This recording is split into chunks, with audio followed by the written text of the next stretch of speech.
할머니가 정말 급할 때 쓰라고 주신 카드예요. 동생이 며칠째 굶었어요.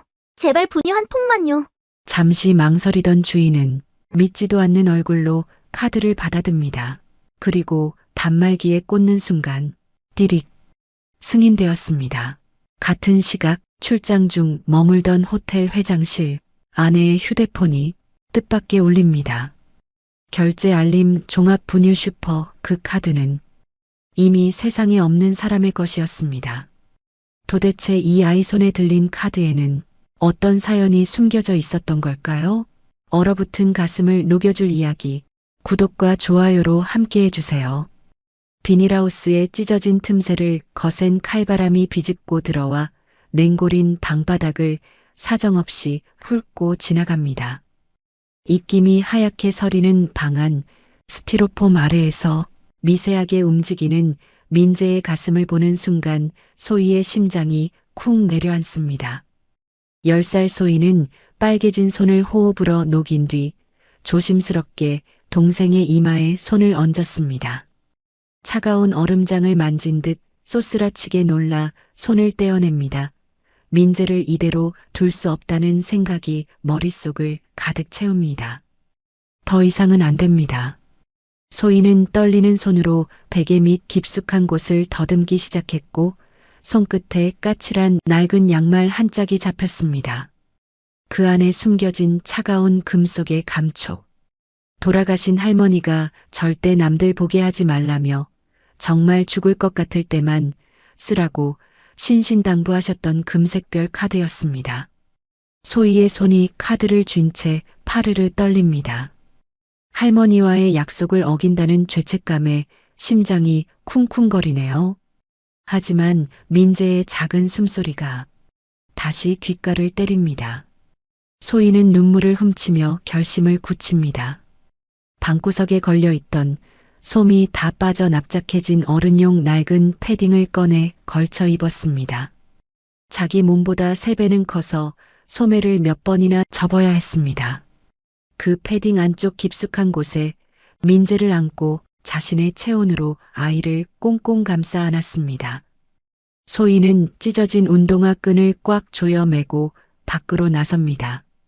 무릎까지 쌓인 눈 구덩이에 발이 푹푹 빠지며 걸음을 옮기기가 힘겨운 상황입니다. 살을 애는 듯한 추위가 얇은 패딩을 뚫고 들어와 뼈마디마디를 쑤셔댑니다. 으윽! 중심을 잃은 소희가 눈 구덩이에 발이 걸려 앞으로 고꾸라집니다. 그 찰나의 순간에도 소희는 본능적으로 몸을 비틀어 팔꿈치로 바닥을 찍으며 품속의 아이를 지켜냅니다. 쿵 하는 둔탁한 소리와 함께 팔꿈치에서 찌릿한 통증이 올라오네요. 하지만 소희는 아픔을 느낄 새도 없이 동생의 상태부터 확인합니다. 다행히 민재는 깨지 않고 잠들어 있습니다. 소희는 거친 숨을 몰아쉬며 다시 일어섭니다. 깨진 무릎에서 피가 배어나와 바지가 젖어들지만 지금은 멈출 수가 없습니다. 저 멀리 어둠 속에서 희미하게 빛나는 읍내 슈퍼의 간판 불빛이 보입니다. 마치 칠흑 같은 바다에 떠 있는 유일한 동아줄처럼 위태롭게 반짝이고 있군요. 소희는 눈물을 닦을 새도 없이 불빛을 향해 절뚝이며 다시 걷기 시작합니다. 할머니, 제발 한 번만 봐주세요. 민재만 살릴게요. 소희의 간절한 독백이 하얀 입김이 되어 허공으로 흩어집니다. 뽀드득, 뽀드득. 눈 밟는 소리만이 적막한 밤 공기를 가릅니다. 슈퍼 앞에 도착한 소희는 꽁꽁 언 문손잡이를 두 손으로 잡습니다. 차가운 쇠의 냉기가 손바닥을 찌릅니다. 소희는 깊은 숨을 들이쉬며 마지막 용기를 짜내 문을 엽니다. 딸랑. 맑은 종소리가 고요한 가게 안에 울려 퍼집니다. 가게 안은 훈훈한 온기로 가득합니다. 난로 위 주전자에서는 하얀 김이 모락모락 피어오르고 있네요. 카운터에 앉아있던 주인 아저씨가 고개를 들어 소희를 쳐다봅니다. 꾀죄죄한 행색의 낯선 아이를 보는 눈초리가 매섭습니다. 뭐야, 넌? 물건 살 거 아니면 나가라. 주인의 퉁명스러운 목소리에 소희의 어깨가 움츠러듭니다. 소희는 패딩 안에 민재를 더 꼭 끌어안으며 기어들어가는 목소리로 말합니다. 아저씨, 분유 한 통만 주세요. 주인은 어이없다는 듯 코웃음을 칩니다. 거짓골을 한 꼬맹이가 다짜고짜 분유를 달라니 기가 찰 노릇이겠죠. 돈은 있고 비싼 건데 네가 무슨 돈이 있다고. 소희는 떨리는 손으로 품속에서 금색 카드를 꺼내듭니다. 반짝이는 카드를 본 주인의 눈이 휘둥그레집니다. 이거 진짜 금 아니야? 너 이거 어디서 났어? 주인의 의심 가득한 눈초리가 소희의 얼굴에 꽂힙니다. 소희는 고개를 푹 숙인 채 아무 말도 하지 못합니다. 할머니가 주셨다는 말을 하면 믿어주지 않을 것 같아 입이 떨어지지 않습니다. 주운 거지? 아니면 훔쳤냐? 당장 내놔봐.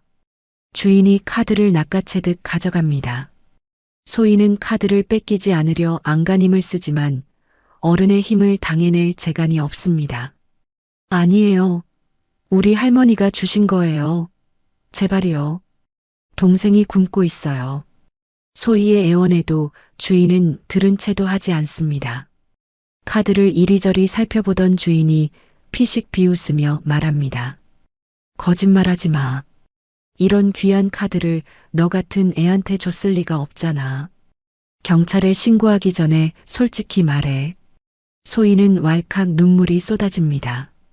억울하고 서러워서 견딜 수가 없습니다. 민재는 배고파 죽어가는데 어른들은 아무도 믿어주지 않습니다. 소희는 주인의 바짓가랑이를 잡고 매달리려다 멈칫합니다. 바닥에 무릎을 꿇고 고개를 숙입니다. 아저씨, 정말이에요. 딱 한 번만 긁어봐 주세요. 안 되면 신고하셔도 돼요. 제발이요. 소희의 간절한 목소리에 주인이 멈칫합니다. 아이의 눈에서 뚝뚝 떨어지는 눈물이 진심처럼 보였나 봅니다. 주인은 채 혀를 차며 카드를 단말기에 꽂습니다. 에이, 속는 셈 치고 한번 해준다. 안 되면 바로 경찰 부를 거야. 소희는 숨을 죽이고 단말기 화면만 바라봅니다. 제발, 제발. 할머니, 도와주세요. 긴장된 침묵이 흐릅니다. 1초가 1시간처럼 느껴지는 순간입니다. 띠릭. 경쾌한 기계음과 함께 승인 메시지가 뜹니다. 승인되었습니다. 주인의 입이 떡 벌어집니다. 믿을 수 없다는 듯 영수증을 확인하고 또 확인합니다. 소희는 다리에 힘이 풀려 주저앉을 뻔했습니다. 감사합니다. 감사합니다. 소희는 연신 고개를 숙이며 눈물을 훔칩니다.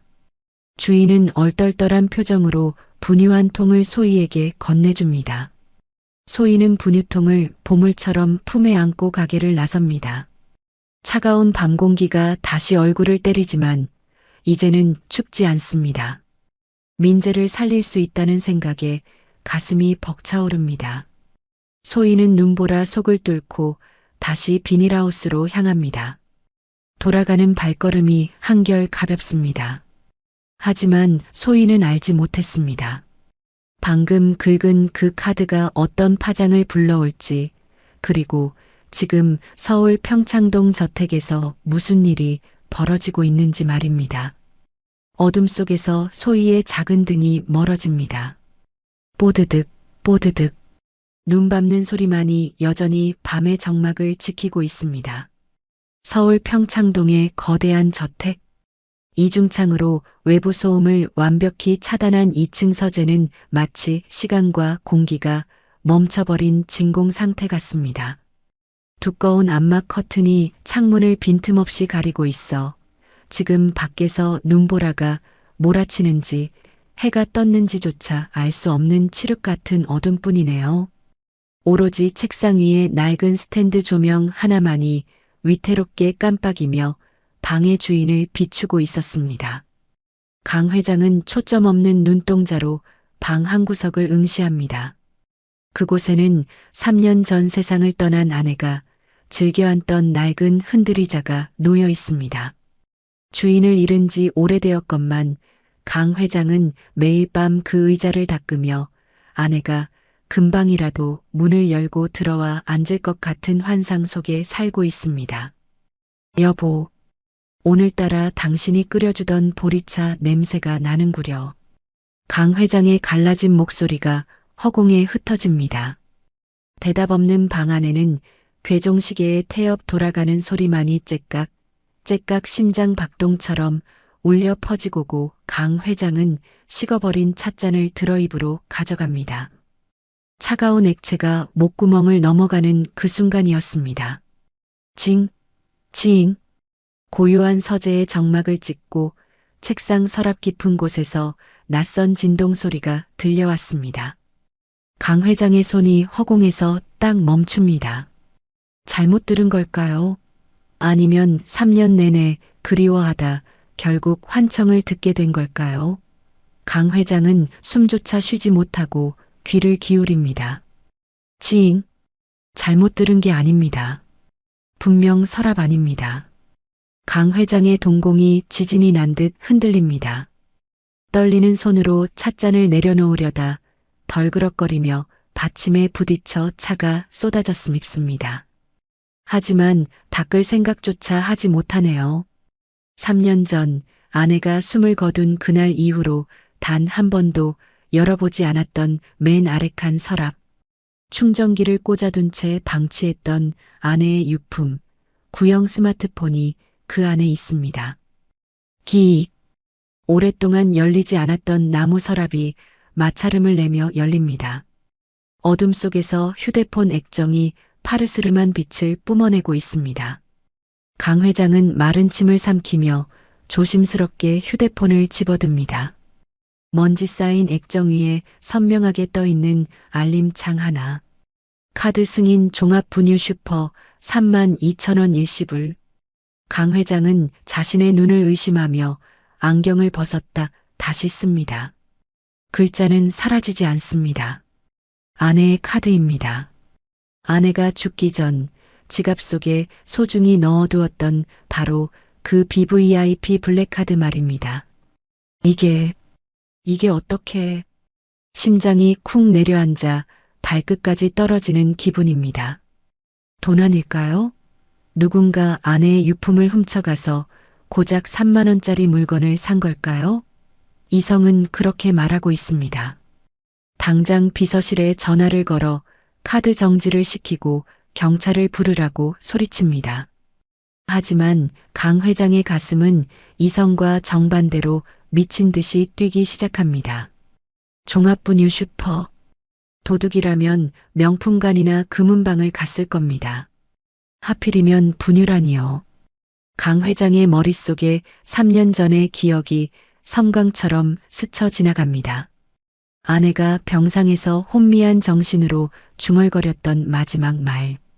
여보, 우리 애기들 밥은 먹었나? 그때는 그저 병 때문에 헛소리를 한다고 생각했습니다.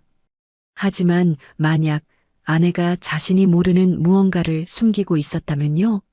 만약 죽은 아내가 3년 만에 보내온 간절한 신호라면요? 강 회장은 자기도 모르게 벌떡 일어납니다. 의자가 뒤로 넘어가며 쿵 소리를 냅니다. 가야 해. 내가 직접 봐야겠어.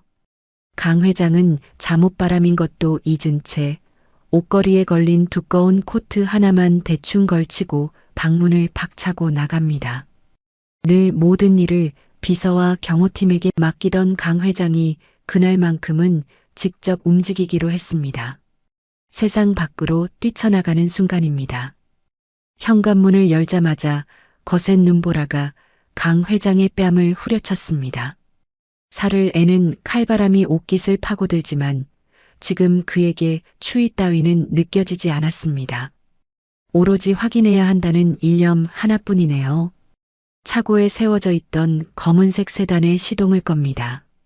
부르릉, 묵직한 엔진 소리가 고요한 차고를 울립니다. 강 회장은 내비게이션에 알림 문자에 뜬 주소를 입력합니다. 화면에 뜬 주소는 지금 강 회장이 머무는 곳에서 불과 몇 분 거리였습니다. 타이어가 눈길 위에서 헛돌며 비명을 지릅니다. 강 회장은 엑셀을 깊게 밟았습니다. 차가 미끄러지듯 차고를 빠져나와 텅 빈 도로 위를 질주하기 시작합니다. 와이퍼가 가장 빠른 속도로 움직이며 쏟아지는 눈을 닦아내지만 시야는 자꾸만 흐려집니다. 여보, 제발, 당신이 맞는다면. 핸들을 잡은 강 회장의 손이 하얗게 질릴 정도로 힘이 들어갑니다. 눈물이 고인 건지 눈이 녹아내린 건지 알 수 없는 물기가 주름진 뺨을 타고 흐릅니다. 3년 전 당신을 차갑게 식은 병실에서 보냈던 죄책감이 가슴을 짓누릅니다. 도둑이어도 좋습니다. 사기꾼이어도 상관없습니다.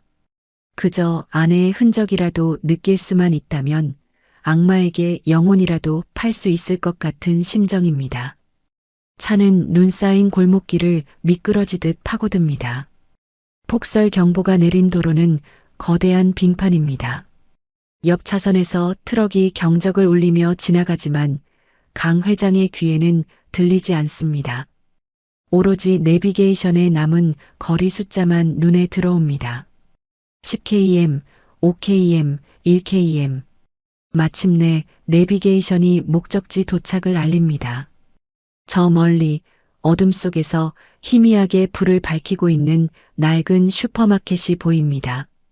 강 회장의 심장이 터질 듯 요동칩니다. 한편 그 시각 슈퍼 안.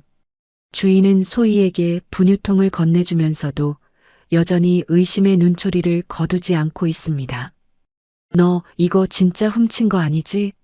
나중에 딴소리하면 경찰 부를 거야. 주인의 으름장에 소희는 분유통을 품에 꼭 안으며 고개를 끄덕입니다. 네, 정말 감사해요. 안녕히 계세요. 소희가 꾸벅 인사를 하고 돌아서는 찰나였습니다. 쾅. 가게 밖에서 귀를 찢는 듯한 급브레이크 소리가 들리더니 무언가 화단 들이받는 둔탁한 소음이 납니다. 소희와 주인이 동시에 깜짝 놀라 문 쪽을 바라봅니다. 벌컥? 잠시 후 슈퍼의 미닫이 문이 부서질 듯 거칠게 열립니다. 찬바람과 눈보라가 가게 안으로 들이닥치며 진열된 과자 봉지들이 우수수 떨어집니다. 그리고 그 눈보라 속에 머리부터 발끝까지 눈을 하얗게 뒤집어 쓴 백발의 노인이 서 있습니다. 거친 숨을 몰아쉬며 핏발선 눈으로 가게 안을 훑는 그 모습은 마치 지옥에서 돌아온 사람 같습니다. 강 회장입니다. 그는 헝클어진 머리와 한쪽 발만 신겨진 슬리퍼 차림으로 입구에 서 있는 조그만 아이를 발견합니다. 자기 몸보다 큰 패딩을 입고 품에는 무언가를 소중히 안고 있는 꼬질꼬질한 소녀. 그리고 그 소녀의 손에 들려있는 반짝이는 금색 카드. 세상의 시간이 멈춘 듯한 정적.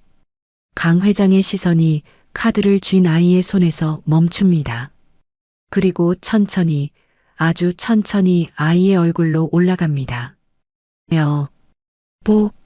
강 회장의 입술이 파르르 떨리며 쉰 목소리가 새어나옵니다.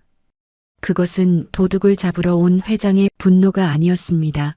3년의 시간을 건너 뛰어 다시 만난 기적을 확인하려는 애절하고도 처절한 남편의 절규였습니다. 가게 문을 열고 들어선 강 회장의 시선이 아이에게 고정되었습니다. 숨이 턱 막히는 순간이네요. 거친 숨을 몰아쉬던 회장의 입에서 하얗게 입김이 터져 나옵니다. 아이는 자기 몸보다 훨씬 큰 낡은 패딩을 입고 분유통을 소중히 끌어안고 있었습니다. 꾀죄죄한 얼굴에 겁에 질린 눈망울이 안쓰럽군요. 하지만 강 회장의 눈에 들어온 건 아이의 얼굴이 아닙니다. 패딩 지퍼 사이로 보이는 낡은 베이지색 스웨터뿐. 강 회장의 동공이 거칠게 흔들립니다. 저 옷은 3년 전 아내가 가장 아끼던 캐시미어 스웨터가 분명했습니다. 소매 끝에 아내가 직접 수놓았던 작은 꽃무늬 자수까지 똑같네요. 세월이 흘러 올이 풀리고 때가 탔지만 남편의 눈을 속일 수는 없는 노릇입니다. 죽은 아내의 옷을 왜 저 낯선 아이가 입고 있는 걸까요? 강 회장이 떨리는 손을 뻗으며 한 발짝 다가갔습니다. 아가, 너 그 옷. 그 순간 소희는 본능적으로 뒷걸음질 쳤습니다. 눈앞에 노인이 뿜어내는 기세가 너무나 압도적이라 숨조차 쉴 수 없었기 때문이지요. 마치 저승에서 온 사자처럼 무섭게 느껴지는 상황. 소희는 분유통을 으스러져라 껴안으며 주위를 살폈습니다. 열려있는 슈퍼 뒷문이 보입니다. 죄송해요. 훔친 거 아니에요. 소희는 비명 같은 한마디를 남기고 다람쥐처럼 뒷문으로 튀어나갔습니다. 잠깐, 거기 서라. 아가. 강 회장이 다급하게 소리치며 뒤를 쫓았습니다. 하지만 7순이 넘은 노구로 날쌘 아이를 잡기는 역부족이네요.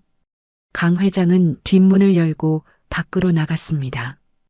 휘오, 거센 눈보라가 다시금 온몸을 휘감아 돕니다.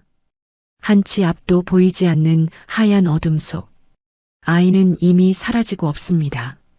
망연자실한 강 회장의 눈에 바닥이 들어왔습니다. 무릎까지 쌓인 눈 위에 조그만 운동화 발자국이 선명하게 찍혀 있군요. 꾹꾹 눌러 밟은 듯 깊게 패인 발자국이 어둠 속으로 이어져 있는 상태. 강 회장은 지팡이를 눈 속에 깊이 박으며 걸음을 옮기기 시작했습니다. 슬리퍼를 신은 발이 눈에 파묻혀 감각이 없어지지만 추위를 느낄 겨를 따위는 없습니다. 오로지 저 발자국을 놓치면 안 된다는 생각뿐이네요. 여보, 도대체 뭘 숨기고 있었던 거야? 강 회장은 눈물을 삼키며 꼬불꼬불한 논두렁길을 걸었습니다. 미끄러운 눈길에 몇 번이나 휘청거리지만 그때마다 이를 악물고 버텨냅니다. 발자국은 점점 더 인적이 드문 곳으로 향하더군요. 가로등 불빛조차 닿지 않는 어둠의 끝자락. 죽은 풀들이 엉켜있는 황무지 같은 곳입니다.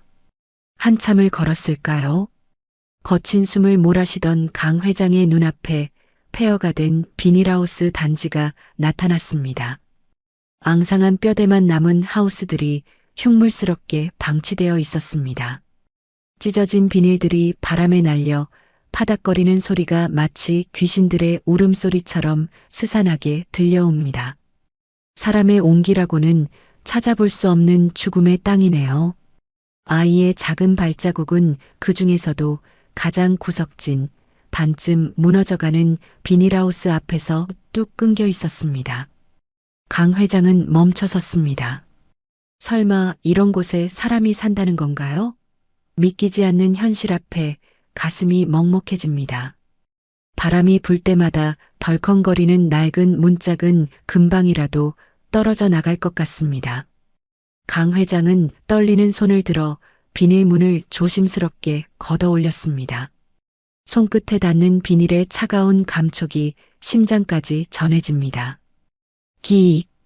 녹슨 경첩이 비명을 지르며 문이 열립니다. 안으로 들어서자마자 훅 끼쳐오는 건 퀴퀴한 곰팡이 냄새와 냉기뿐이네요. 밖이나 아니나 다를 바 없는 혹독한 추위입니다. 강 회장은 휴대폰 액정 불빛을 비춰 내부를 살폈습니다. 그리고 그곳에서 기막힌 광경을 목격합니다. 방금 도망쳤던 소희가 솜이 다 터진 이불을 뒤집어 쓰고 웅크리고 앉아 있었습니다. 품에는 갓난아기 하나를 꼭 안고 있군요. 소희는 덜덜 떨면서도 익숙한 솜씨로 분유를 먹이고 있습니다. 천천히 먹어. 민재야, 이제 살았어. 아이는 낯선 노인의 등장에 깜짝 놀라 아기를 감싸 안으며 경계의 눈빛을 보냈습니다. 하지만 강 회장은 아이에게 다가가지 못합니다.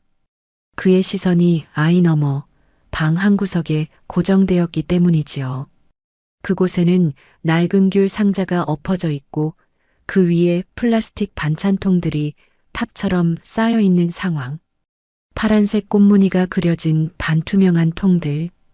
뚜껑 모서리가 살짝 깨진 저 통은 강 회장이 너무나 잘 아는 물건이었습니다. 3년 전 아내가 밤새 부엌에서 요리하며 담았던 바로 그 통들이네요.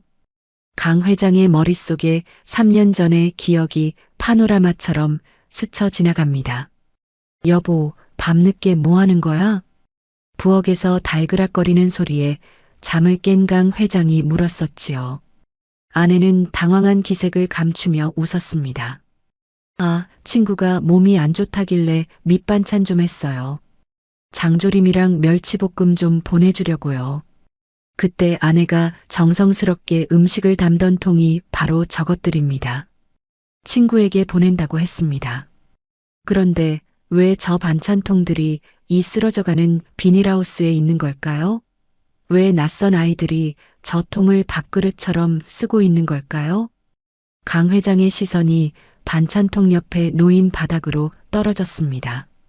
낡은 숟가락 하나와 아내가 쓰던 손수건이 놓여 있군요. 모든 것이 명확해집니다. 아내는 친구를 도운 게 아니었습니다. 남편 몰래 이 아이들을 먹여 살리고 있었던 것입니다. 강 회장이 끔찍이 싫어하는 누군가를 위해 아내는 죽어가는 순간까지도 거짓말을 하며 음식을 날랐던 것이네요. 여보, 도대체 왜? 강 회장은 다리에 힘이 풀려 그대로 차가운 흙바닥에 주저앉고 말았습니다. 무릎으로 전해지는 냉기보다 가슴을 찢는 충격이 더 큽니다. 소희는 영문도 모른 채 갑자기 주저앉아 멍하니 반찬통을 바라보는 노인을 두려운 눈으로 쳐다보았습니다. 비닐하우스 밖에서는 여전히 눈보라가 몰아치고 안에서는 아기의 젖병 빠는 소리만이 정막을 채웁니다. 강 회장의 눈에서 뜨거운 눈물이 툭 떨어져 흙바닥을 적십니다. 혼란과 슬픔 그리고 알 수 없는 죄책감이 뒤섞인 감정이 폭풍처럼 밀려오는 순간입니다. 강 회장의 다리가 맥없이 풀려버렸습니다. 지팡이를 짚을 힘조차 남아있지 않아 털썩 소리를 내며 차가운 흙바닥에 주저앉고 마는군요. 엉덩이로 전해지는 냉기보다 더 끔찍한 한기가 심장을 파고듭니다. 그의 시선은 마치 자석에 이끌린 듯 비닐하우스 구석을 향해 고정되어 있습니다. 그곳에는 곰팡이가 핀 귤 상자가 엎어져 있고 그 위에는 어울리지 않는 플라스틱 통들이 위태롭게 탑을 쌓고 있는 상황. 강 회장의 동공이 지진이 난 듯 흔들리네요.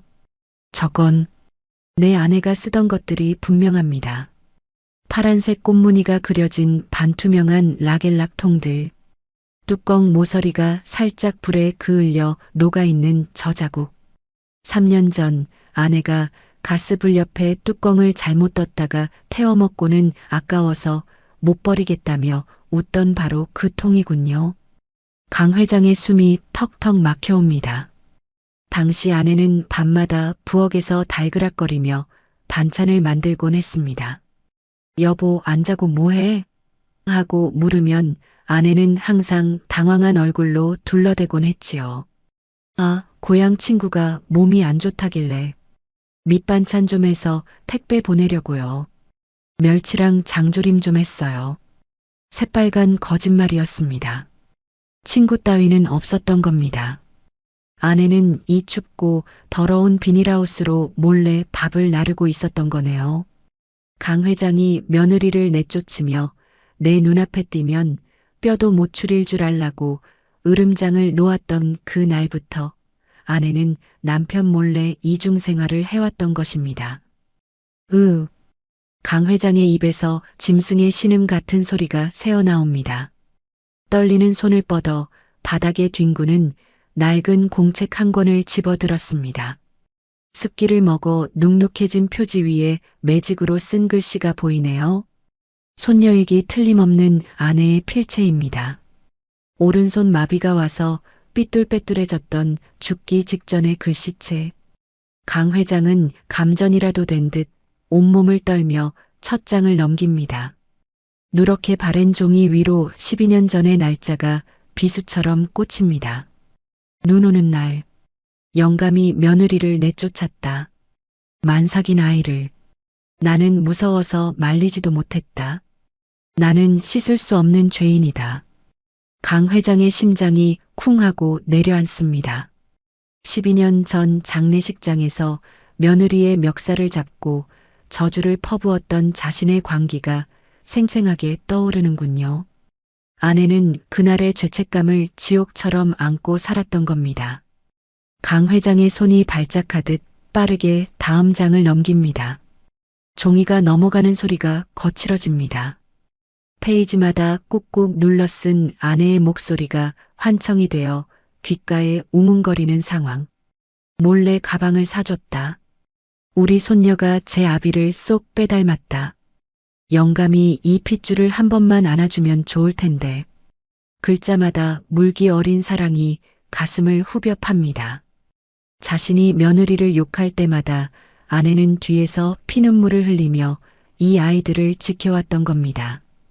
페이지가 넘어갈수록 글씨체는 점점 흐릿해지고 엉망이 되어갑니다. 어느새 날짜는 아내가 췌장암 말기로 죽어가던 3년 전에서 멈춰 섰습니다. 내 몸이 더는 안 될 것 같다. 오늘 장롱 깊숙이 숨겨뒀던 카드를 꺼냈다. 강 회장의 호흡이 거칠어집니다. 눈물이 차올라 글씨가 뭉개져 보이는 찰나 마지막 문장이 눈에 들어옵니다. 마지막 장. 소희야. 할머니가 미안해. 이건 우리 둘만의 비밀이다. 정말 무서워서 견딜 수 없을 때, 굶어 죽을 것 같을 때, 그때 이 카드를 써라.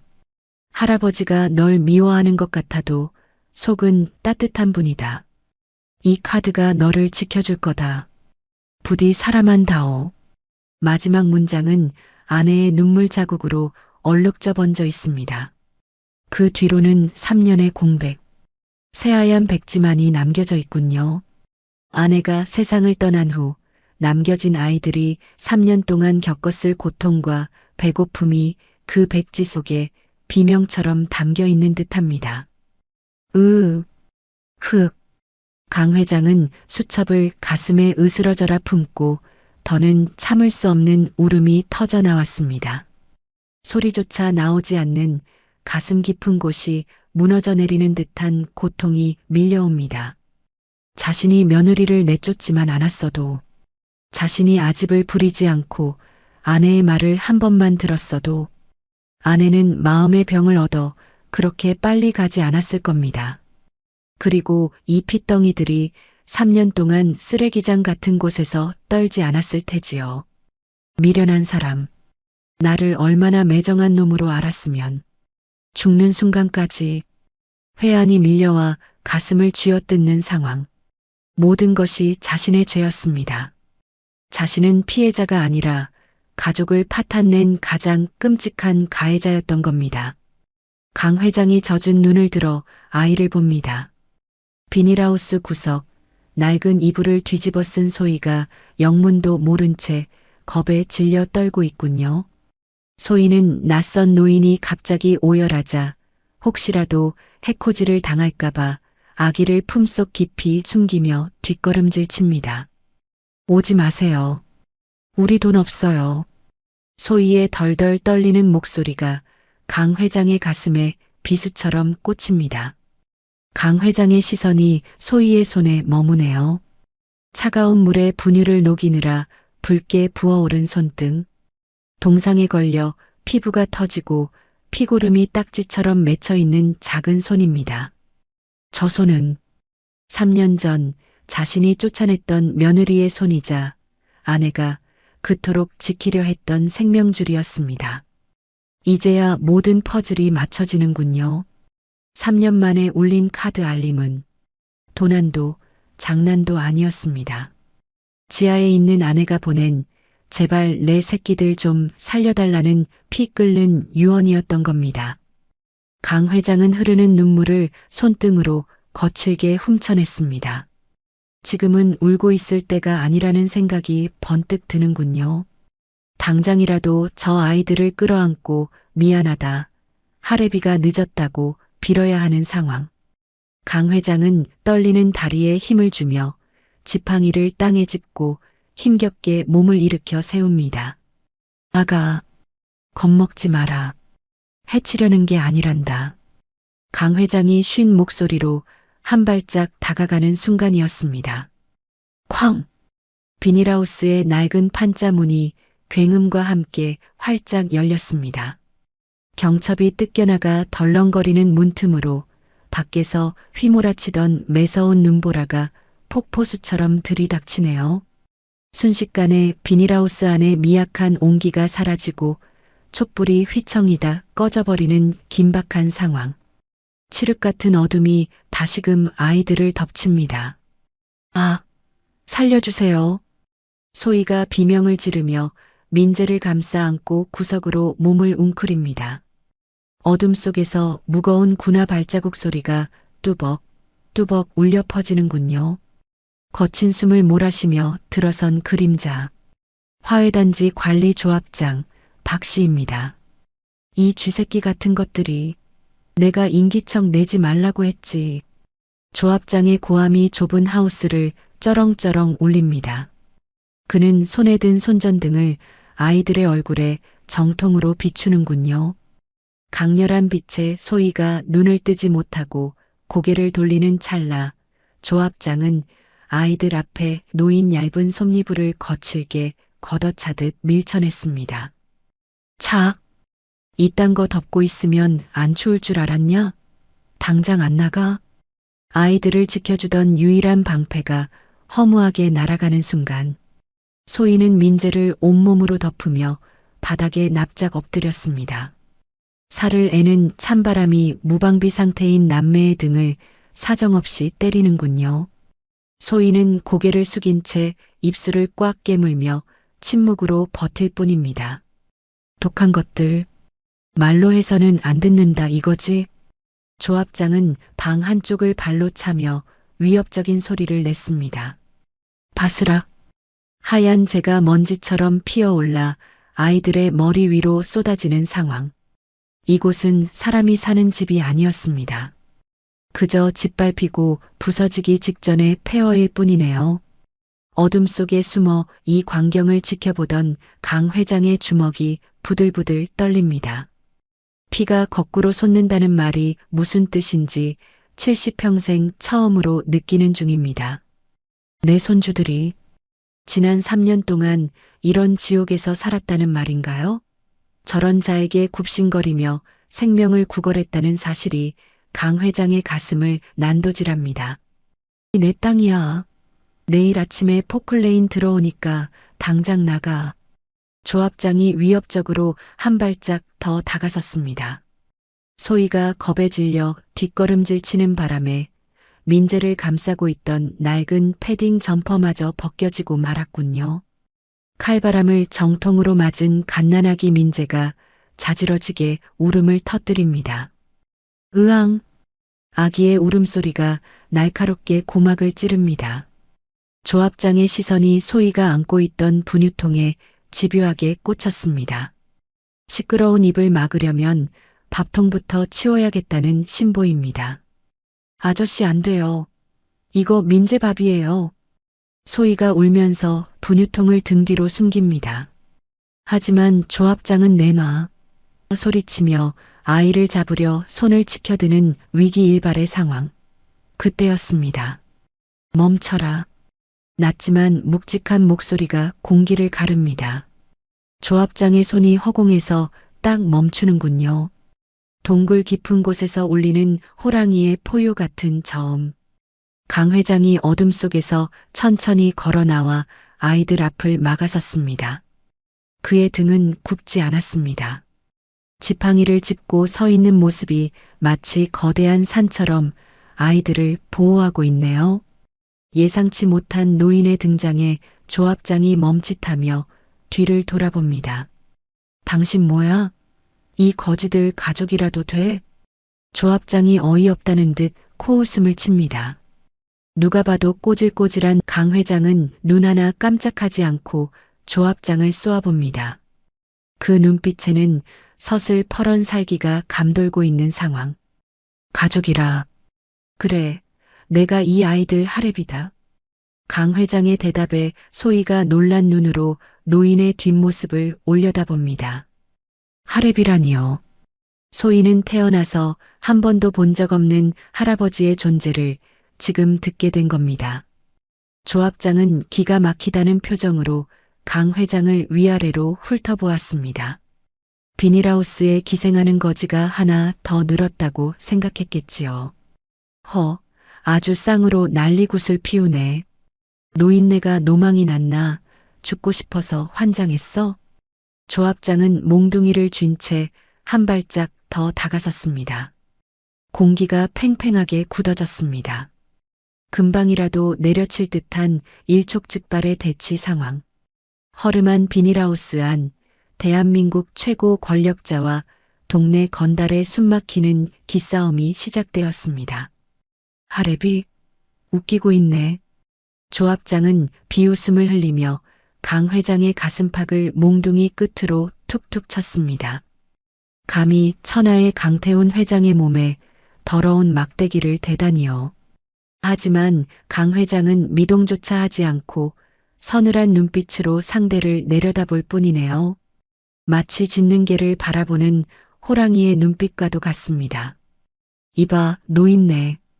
여기서 객사하기 싫으면 좋은 말 할 때 비켜. 이 거지들은 내 땅에서 불법 점거 중이라고. 조합장이 으름장을 놓으며 위협적으로 다가오는 상황. 강 회장은 품속에서 구형 폴더폰이 아닌 자신의 진짜 스마트폰을 꺼냈습니다. 액정 불빛이 어둠을 가르며 강 회장의 주름진 얼굴을 비춥니다. 그는 단축번호 1번을 꾹 눌렀습니다. 짧은 신호음이 2번 울리기도 전에 상대방이 전화를 받습니다. 수십 년간 회장의 그림자로 살아온 비서실장 김전무입니다. 네, 회장님. 지금 위치 추적했습니다. 5분 내로 도착합니다. 다급한 김전무의 목소리가 흘러나오네요. 강 회장은 조합장의 눈을 똑바로 응시하며 한자 씹어뱉듯 명령을 내립니다.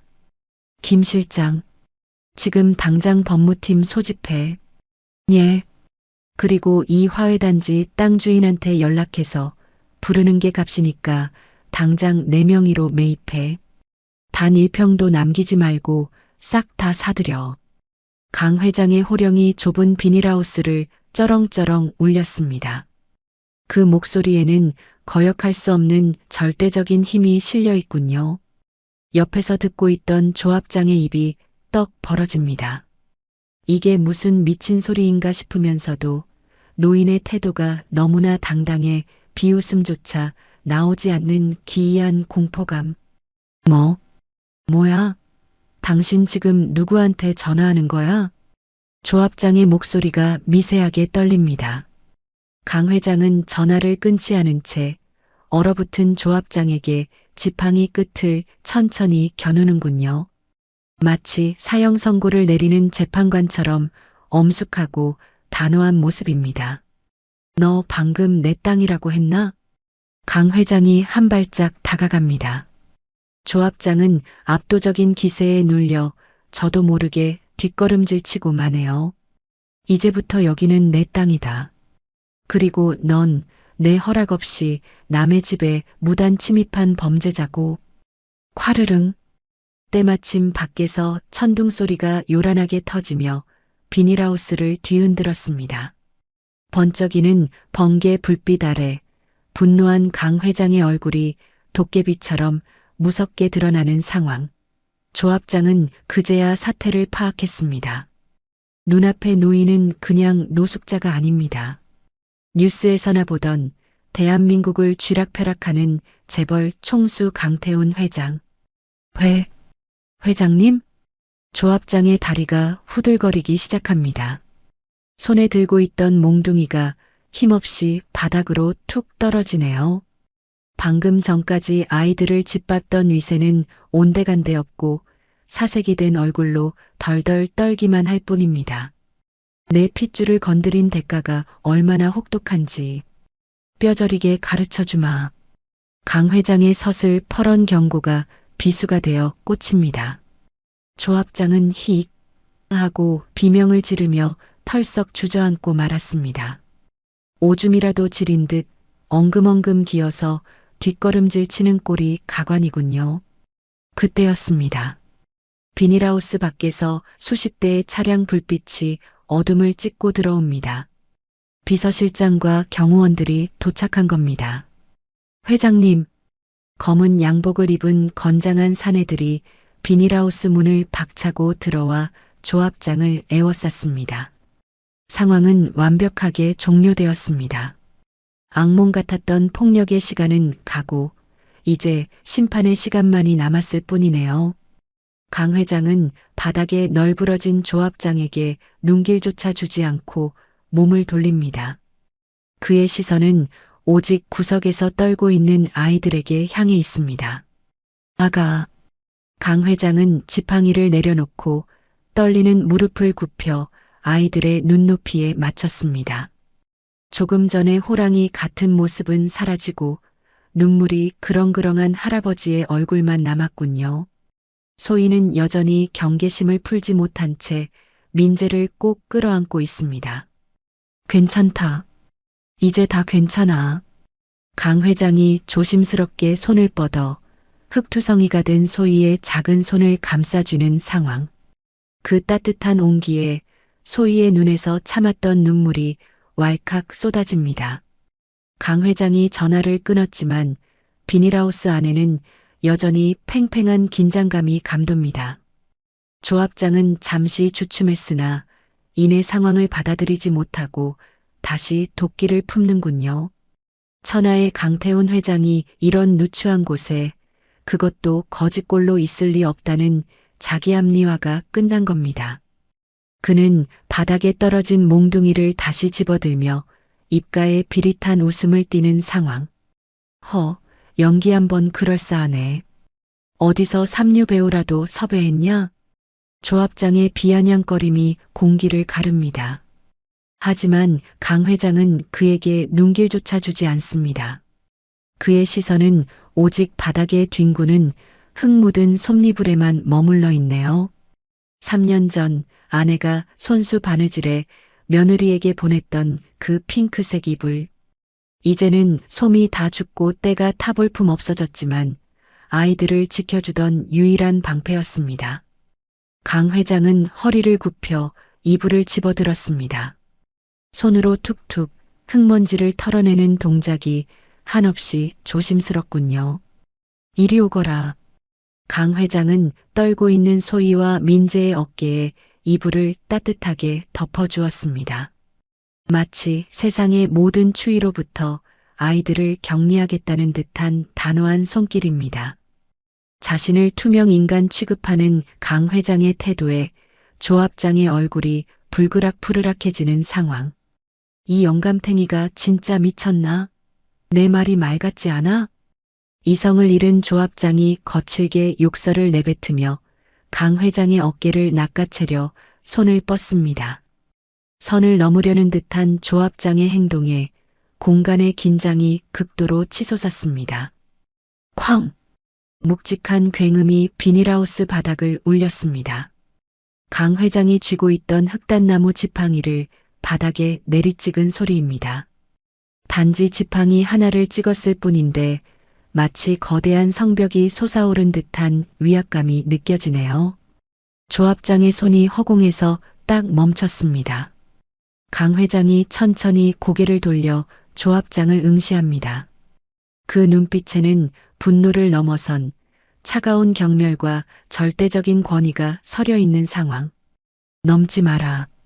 낮게 깔린 목소리가 조합장의 고막을 파고듭니다. 이곳은 내 아내의 숨결이 닿은 곳이다. 더러운 발로 함부로 침범할 곳이 아니야. 강 회장의 기세에 눌린 조합장이 저도 모르게 뒷걸음질 쳤습니다. 분명 눈앞에 놓이는 병든 호랑이처럼 보였는데 지금은 거대한 산맥처럼 그를 압도하고 있군요. 조합장의 등줄기로 식은땀이 흐르는 찰나였습니다. 두두. 비닐하우스 방, 밤하늘을 찢는 듯한 굉음이 들려오기 시작합니다. 단순한 자동차 엔진 소리가 아닙니다. 거대한 회전 날개가 공기를 가르는 소리, 헬기 소리입니다. 동시에 수십 대의 차량이 급정거하는 끼익 소리가 연달아 들려오네요. 차악! 화훼단지를 비추는 서치라이트 불빛이 비닐하우스의 찢어진 천장을 뚫고 들어옵니다. 어두컴컴했던 내부가 대낮처럼 환해지는 긴박한 상황. 조합장은 눈이 부셔 팔로 얼굴을 가리며 당황합니다. 뭐야? 이게 무슨... 벌컥? 문이 부서질 듯 열리며 검은 정장을 입은 건장한 사내들이 물밀듯이 들어왔습니다. 그들의 가슴에는 K그룹의 황금빛 배지가 선명하게 빛나고 있군요. 사내들은 순식간에 조합장을 밀치고 강 회장을 중심으로 이열종대로 도열했습니다. 군대보다 더 절도 있는 움직임.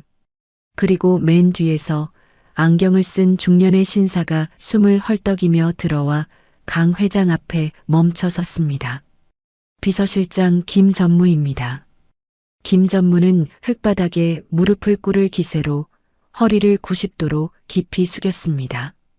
회장님, 너무 늦게 모시러 왔습니다. 죽을 죄를 지었습니다. 비서실장의 우렁찬 복창 소리가 좁은 공간을 쩌렁쩌렁 울립니다. 그 순간 조합장의 얼굴에서 핏기가 완전히 사라졌습니다. 다리에 힘이 풀려 비틀거리다 결국 털썩 주저앉고 마는군요. TV 뉴스에서나 보던 그 얼굴. 자신이 거지 노인네라고 조롱하며 멱살을 잡으려 했던 사람이 진짜 강태훈 회장이었던 겁니다. 말도 안 돼. 조합장의 입술이 파르르 떨립니다. 자신의 인생이 송두리째 끝장났다는 공포가 쓰나미처럼 밀려오는 상황. 강 회장은 고개 숙인 비서실장을 향해 짧게 손짓했습니다. 그리고 시선은 여전히 벌벌 떨고 있는 조합장 쪽으로 향하지도 않은 채 차갑게 명령을 내리기 시작합니다. 강 회장은 고개 숙인 비서실장을 향해 무미건조한 목소리로 입을 엽니다. 김 실장, 지금 당장 이 화훼단지 전체를 매입해. 비서실장은 군말 없이 즉시 허리를 숙이며 대답하네요. 알겠습니다, 회장님. 법무팀을 통해 내일 아침까지 명예 이전을 완료하겠습니다. 옆에서 듣고 있던 조합장의 눈동자가 튀어나올 듯 커졌습니다. 평생을 바쳐도 못 살 땅을 하룻밤 만에 사들이겠다니. 이것이 대한민국 재계 1위의 현실적인 힘이라는 걸 뼈저리게 느끼는 순간입니다. 강 회장은 지팡이 끝으로 바닥에 주저앉은 조합장을 가리켰습니다. 그리고 저자, 주거침입 협박, 아동학대, 기물파손, 적용할 수 있는 죄목은 하나도 빠짐없이 다 걸어서 경찰에 넘겨. 합의는 절대 없다. 강 회장의 서리빨 같은 명령이 떨어지자 경호원들이 조합장의 양팔을 붙잡습니다. 조합장은 그제야 정신이 든 듯 바닥에 머리를 쿵쿵 찌우며 빌기 시작하네요. 회장님, 제가 눈이 멀었습니다. 몰라 뵀습니다. 한 번만 용서해 주십시오. 저도 처자식이 있는 몸입니다. 제발 살려만 주십시오, 회장님. 비굴한 애원 소리가 좁은 비닐하우스를 시끄럽게 울리는 상황. 조금 전까지 아이들의 이불을 뺏고 내쫓으려던 위세는 온데간데 없고 짐승처럼 울부짖을 뿐이군요. 강 회장의 미간이 찌푸려졌습니다. 그는 조합장에게 대꾸할 가치조차 느끼지 못한다는 듯 고개를 돌려버립니다. 대신 바닥에 엎드려 떨고 있는 소희와 민재에게 다가갔습니다. 시끄러운 고함에 아이들이 더 겁을 먹을까봐 걱정되는 마음뿐이네요. 강 회장은 따뜻하고 거친 두 손으로 소희와 민재의 귀를 부드럽게 막아주었습니다. 데리고 나가.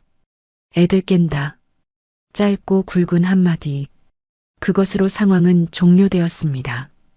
경호원들은 짐짝을 치우듯 조합장을 질질 끌고 밖으로 나갔습니다. 안 돼요. 회장님, 한 번만요. 처절한 비명은 헬기 소리에 묻혀 순식간에 사라져버렸습니다. 소란이 휩쓸고 지나간 비닐하우스에는 다시금 고요한 정적만이 남았군요. 비서실장은 눈치 빠르게 부하들을 물리고 밖에서 대기합니다. 이제 이 누추한 공간에는 3년 만에 만난 핏줄들만이 남았습니다. 소희는 자신의 귀를 막아주고 있는 노인의 손을 조심스럽게 올려다봅니다. 투박하고 주름진 손. 하지만 그 손에서 전해지는 온기는 난로보다 훨씬 더 따뜻한 상황. 강 회장은 아이들의 귀에서 천천히 손을 떼고 무릎을 꿇어 눈높이를 맞췄습니다. 그리고 3년 동안 가슴속에 묻어두었던 차마 입 밖으로 내지 못했던 그 이름을 불렀습니다. 소희야, 할아버지가 너무 늦게 왔구나. 그 한마디에 소희의 눈망울이 그렁그렁해지더니 굵은 눈물방울이 툭 하고 떨어집니다. 긴장이 풀리면서 참아왔던 설움이 댐 터지듯 밀려오는 것이지요. 강 회장은 말없이 두 팔을 벌려 작고 여린 아이들을 품에 안았습니다. 아내의 냄새가 배어있는 낡은 이불 위로 뜨거운 회한의 눈물이 흐릅니다. 차가운 눈보라가 몰아치던 비닐하우스 밖은 이제 고요합니다. 강 회장은 한 손으로는 소희의 작은 손을 잡고 다른 한 손으로는 곤히 잠든 민재를 안아들었습니다. 비서실장이 다급하게 달려와 아이를 받으려 했지만 회장은 고개를 저었네요. 내 손주는 내가 안고 간다. 그 단호한 의지에 비서실장은 말없이 뒷문만 열어줄 뿐입니다. 소희는 눈앞에 서 있는 거대한 검은색 세단을 보고 주춤거립니다. 태어나서 처음 보는 번쩍거리는 자동차. 자신의 신발에는 진흙이 잔뜩 묻어 있고 옷에서는 퀴퀴한 곰팡이 냄새가 나는 상황. 소희는 차에 타지 못하고 뒷걸음질 치며 울먹입니다. 할아버지, 저 너무 더러워요. 차에 흙 묻으면 혼나잖아요. 소희의 그 한마디가 강 회장의 가슴을 다시 한번 후벼 팝니다. 얼마나 눈치를 보며 살았으면 따뜻한 차에 타는 것조차 겁을 낼까요?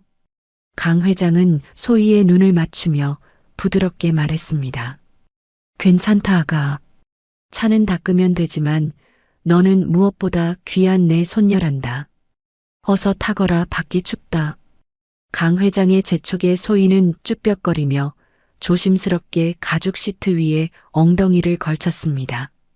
문이 닫히자마자 외부의 소음이 완벽하게 차단되는군요. 마치 다른 세상에 들어온 듯한 아늑한 고요함. 엉덩이 밑에서 올라오는 시트의 따뜻한 열기가 꽁꽁 얼었던 소희의 몸을 순식간에 녹여줍니다. 출발해. 집으로 간다. 강 회장의 짧은 명령에 차가 미끄러지듯 움직이기 시작했습니다. 창밖으로 멀어지는 비닐하우스 단지.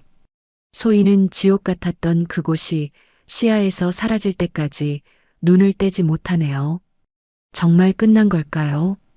내일 아침이면 다시 조합장이 문을 걷어차며 들어오는 건 아닐까요? 불안해하는 소희의 손등 위로 강 회장의 큰 손이 덮였습니다. 걱정 마라. 다시는 저곳에 돌아갈 일 없다. 이제부터는 하레비가 너희들을 지켜줄 거야. 강 회장의 약속에 소희는 그제야 긴장이 풀리는지 깊은 안도의 한숨을 내쉬었습니다. 따뜻한 히터 바람이 얼굴을 간지럽히자 무거웠던 눈꺼풀이 천근만근 내려오는 상황. 하지만 소희는 잠들지 않으려 허벅지를 꼬집으며 버팁니다. 지금 이 순간이 꿈이라면 잠에서 깨어났을 때 다시 추운 비닐하우스일까봐 무서웠기 때문이었어요.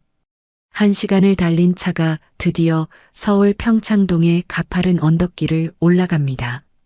높은 담벼락들이 즐비한 부촌. 그 중에서도 가장 웅장한 대문 앞에 차가 멈춰 섰습니다.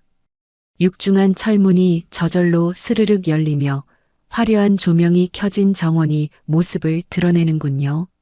소희의 눈이 휘둥그레졌습니다. 궁전 같아요. 동화책에서나 보던 으리으리한 저택이 눈앞에 펼쳐져 있습니다. 현관 앞에는 나이 지긋한 가정부와 직원들이 미리 나와 도열해 있었습니다.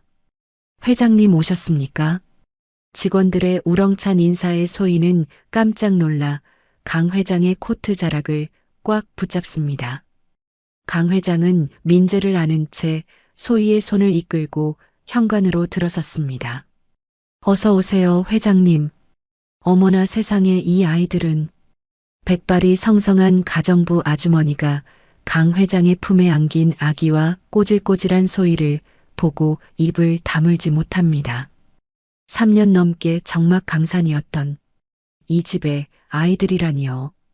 게다가 회장님이 직접 아이를 안고 있는 모습은 상상조차 해본 적 없는 일입니다. 김 여사, 목욕물부터 받아줘요. 그리고 아주 따뜻하고 맛있는 밥상도 준비해주고 갈비찜이랑 미역국으로 아주 부드럽게. 강 회장의 지시에 김 여사는 붉어진 눈시울을 훔치며 고개를 끄덕였습니다. 네, 회장님. 얼른 준비하겠습니다. 어서 들어오세요, 아가씨. 아가씨. 난생 처음 들어보는 호칭에 소희는 얼굴이 빨개졌습니다. 현관을 지나 거실로 들어서자 푹신한 양털 러그가 발바닥을 감싸줍니다. 벽난로에서는 장작이 타닥타닥 타오르며 훈훈한 열기를 뿜어내고 있네요. 3년 동안 냉골 바닥에서 입김을 불며 잠들었던 소희에게 이곳은 천국이나 다름없는 곳입니다. 강 회장은 민재를 푹신한 소파에 눕히고 소희를 돌아보았습니다. 소희는 여전히 믿기지 않는 듯 거실 한가운데 서서 샹들리에를 올려다보고 있군요. 자신의 더러운 옷이 깨끗한 집을 망칠까봐 꼼짝도 못하고 서 있는 모습. 강 회장이 다가가 무릎을 꿇고 소희의 낡은 패딩 지퍼를 내려줍니다. 이제 이 무거운 옷은 벗자꾸나. 여기는 춥지 않아. 소희는 할아버지의 말에 조심스럽게 패딩을 벗었습니다. 안에 입고 있던 낡은 스웨터. 아내가 그토록 아끼던 그 옷이 드러나자 강 회장의 눈가가 다시 한번 촉촉해집니다. 자, 이제 씻으러 가볼까? 따뜻한 물에 몸을 담그면 나쁜 기억들도 싹 씻겨 내려갈 게다. 김 여사가 수건을 들고 다가와 소희의 손을 잡습니다.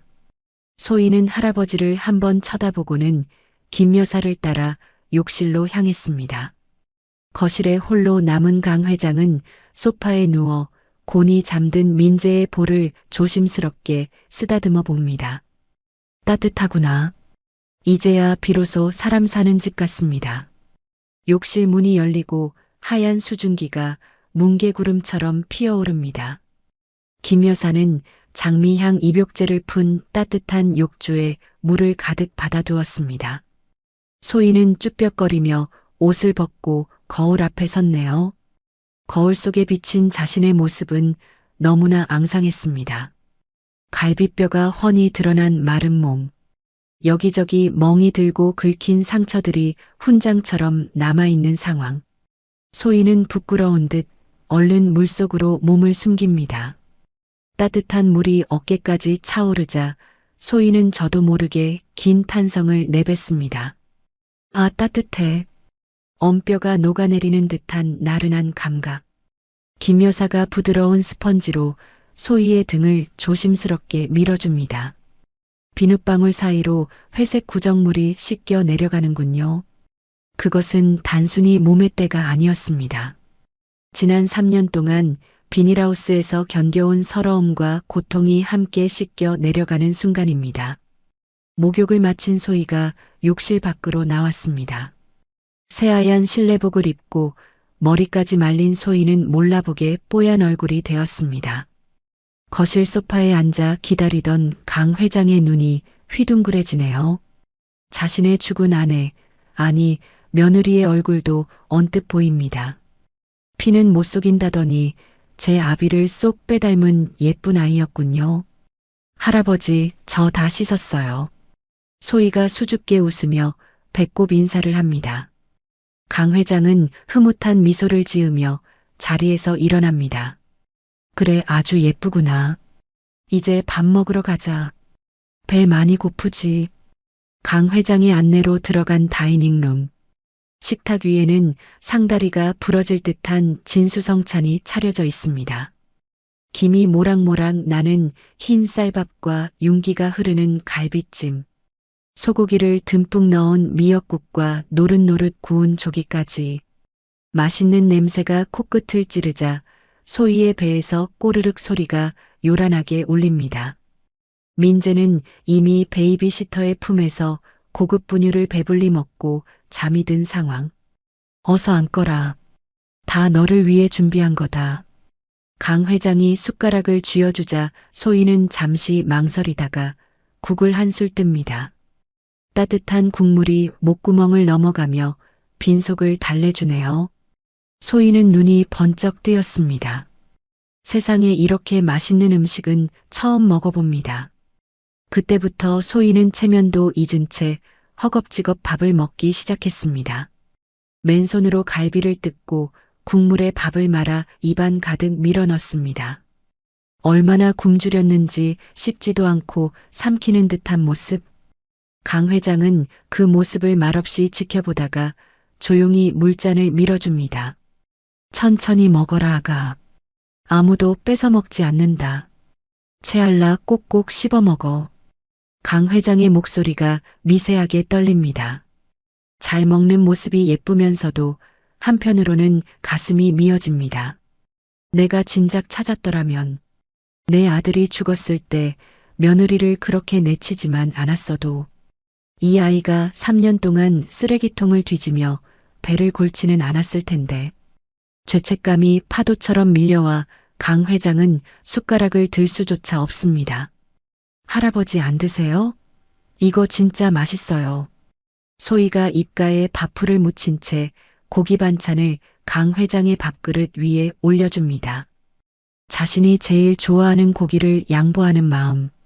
강 회장은 울컥 치솟는 눈물을 삼키며 억지로 미소를 지어 보입니다.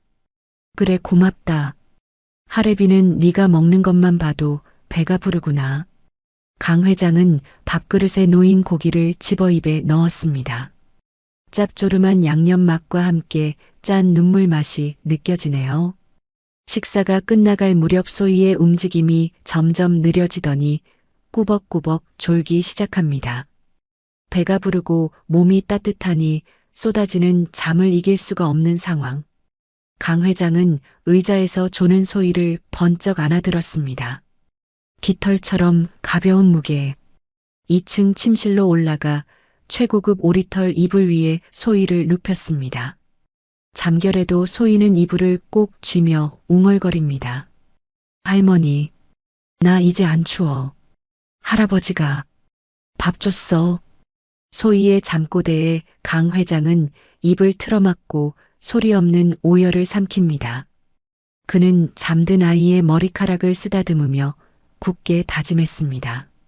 내 남은 생을 다 바쳐서라도 너희들을 지키마.